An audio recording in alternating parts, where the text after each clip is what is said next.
Welcome to Sony Tales. Today, we begin our journey into Fathers of Nations with Chapter 1. In this first chapter, four strangers arrive at the Seamount Hotel in Banjul, Gambia. They don't know each other, but fate is about to tie their lives together in a way that will shape the destiny of Africa. Let's step into the story. Picture this, the Seamount Hotel, glowing in the night with African flags fluttering at its gates. Four very different men arrive one after the other, each with their own secrets, each unaware of the others. First to check in was a man, aged about 60 years. Hairline had retreated all the way back to his crown, but there it had held, no more hair loss. He had a strange habit of smacking his lips as he talked, appearing to shape each word first and to add voice to it only after.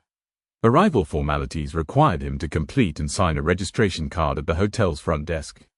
He signed it as Karanja Kamani, professor in the Institute of Development Studies at the University of Nairobi, Kenya.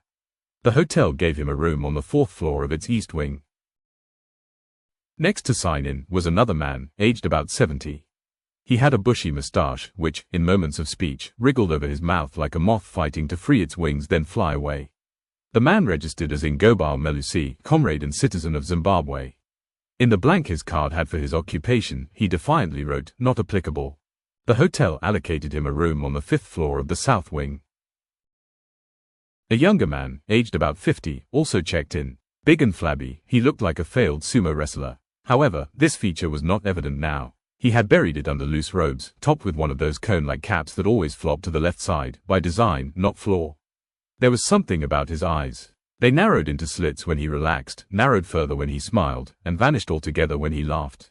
He registered as Chineke Chiamaka, pastor at the Church Inside Africa, CIA, in Lagos, Nigeria. He took a room on the sixth floor of the west wing. Last to check in was yet another man, 40+ years old.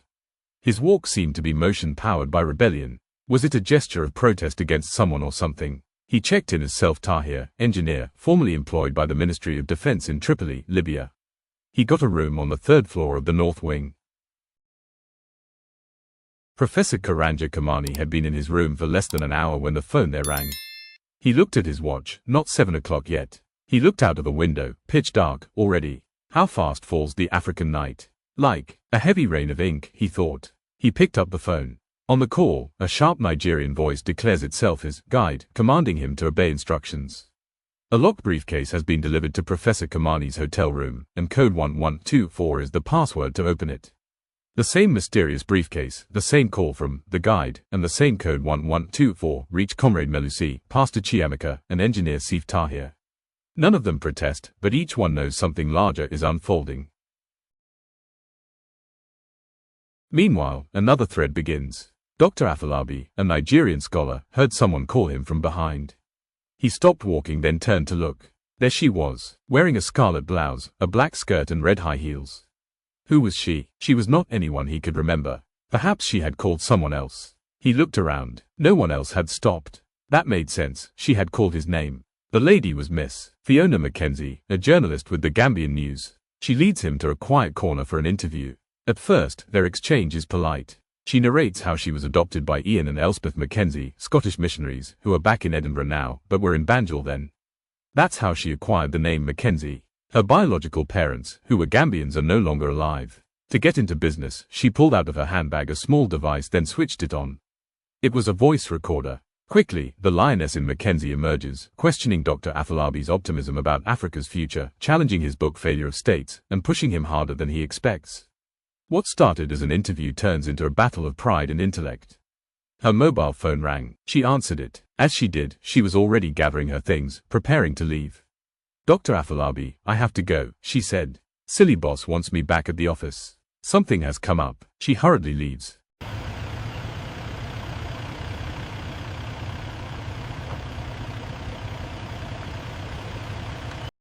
Outside the Seamount, the bigger picture takes shape. 49 African presidents descend on Banjul for a historic summit to debate Waymaga, a grand plan for Africa's future. The city transforms overnight. Before the dignitaries arrive, bulldozers dispatched at night in slum clearance exercises demolish roadside kiosks on which whole families depend for their livelihood. This way, the dignitaries will see that a few streets once had sidewalks. Checkpoints sprout everywhere. This way, guards get even more bases for extorting bribes from passers-by. When the dignitaries finally arrive, water taps at which whole neighborhoods queue to get just buckets of water dry up, because now all water has to go to new water fountains, built to mesmerize the visitors.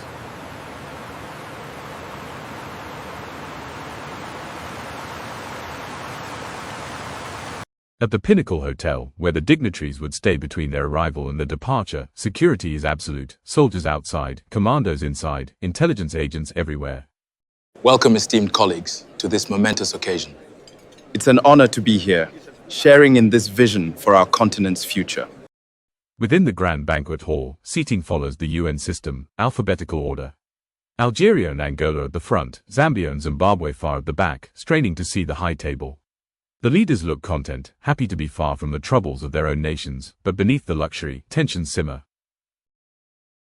And Sir, Chapter 1 sets the stage, four mysterious strangers bound by identical briefcases, a fierce journalist clashing with a well-known academic, and nearly 50 presidents ready to debate Africa's future. Questions remain: who controls the briefcases? What is the true power of Wayomega? And how will these strangers shape the destiny of a continent? Join me in the next episode of Sony Tales as we step into Chapter 2.